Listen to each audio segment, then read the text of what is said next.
Thank you, Madam Toastmaster. And ladies and gentlemen, my name is Bob O'Connor, also known as Maine Bob, from the town of China. I live on China Lake, and I'm going to give three little vignettes of my life, tracks through my life.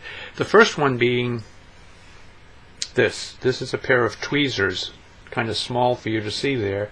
A larger version of that I used when I was a very young child, probably 3 years old, and I crawled around and found an outlet and put the tweezers in the outlet, and my mother was horrified. The lights went out, my mother was horrified, and I had a big smile on my face. I have power. I can affect power. But of course I saw the effects of power a short while later when Hurricane Carol came through, and I looked out the window and actually saw the branch come down on the power lines and the sparks flying, and again, no power. So I did have this fascination and interest with electricity. That was my earliest memory. In the 8th grade, I went on to build a rock power plant built from a lawnmower engine and a little crank generator from a telephone, and put that on a system with a light bulb on it, and entered it in the 8th grade science fair. And as I revved up the engine, the light bulb got brighter, pop. So anyway, I had that wonderful experience of generators that came into play again in 1998 with the ice storm and going around the neighborhood and connecting people up. And in 2011, I even installed my own generator, permanently mounted generator, to continue my electrical track and my electronic track.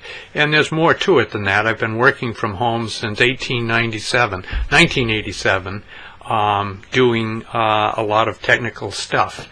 But let me go on to another track, my family. I was an only child until my mother had 11 more children in 18 years. And an interesting factoid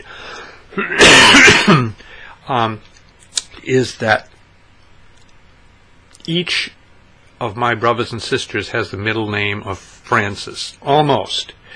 When my mother was pregnant with number 12, she was interviewed by a reporter from the Daily Kennebec Journal in Augusta, and was fascinated with the idea that all of us had the middle name of Francis. And the reporter asked, well, this new baby, are you going to give that one the middle name of Francis? And my mother said, and is quoted in the paper, over my dead body. So in our little semi-democratic family meeting where all of the children got to help choose the name of the next child, we came up with the name Francis Michael O'Connor. So in other words, we didn't give him the middle name Francis. He has the middle name Michael, but he is known as Mickey today. So that's been a wonderful piece. Now another part of the life is that my parents got a divorce, and after the 12 children, and my mother remarried an Irish widow. My father remarried the Irish widow with 12 children. I didn't get this right? So the other little factoid for any of you who are interested in numerology, my dad's birthday is 12/12/1924. So there you have it. 24 children and stepchildren, all alive and doing well today. But might go down the final track here. I'm a tree hugger. How did I become a tree hugger?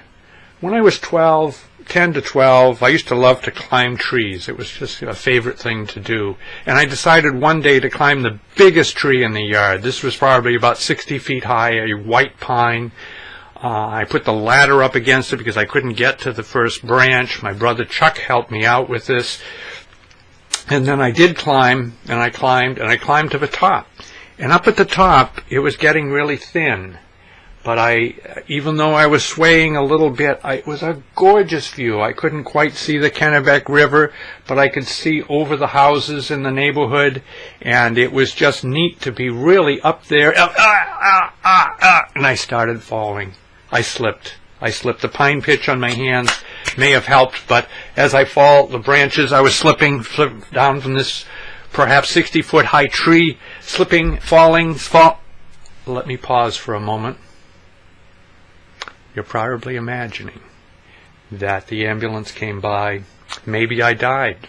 Maybe I ended up going to the hospital.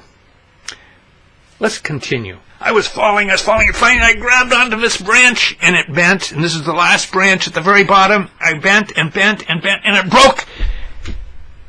And I was standing on my 2 feet, holding this branch. This branch had saved my life. It sacrificed itself to save my life. And this is where I seemed like through my ups and downs, I've landed on my feet. And this is kind of a little recurring theme for me. I'm looking forward to becoming wicked good at public speaking, and I thank you for your time.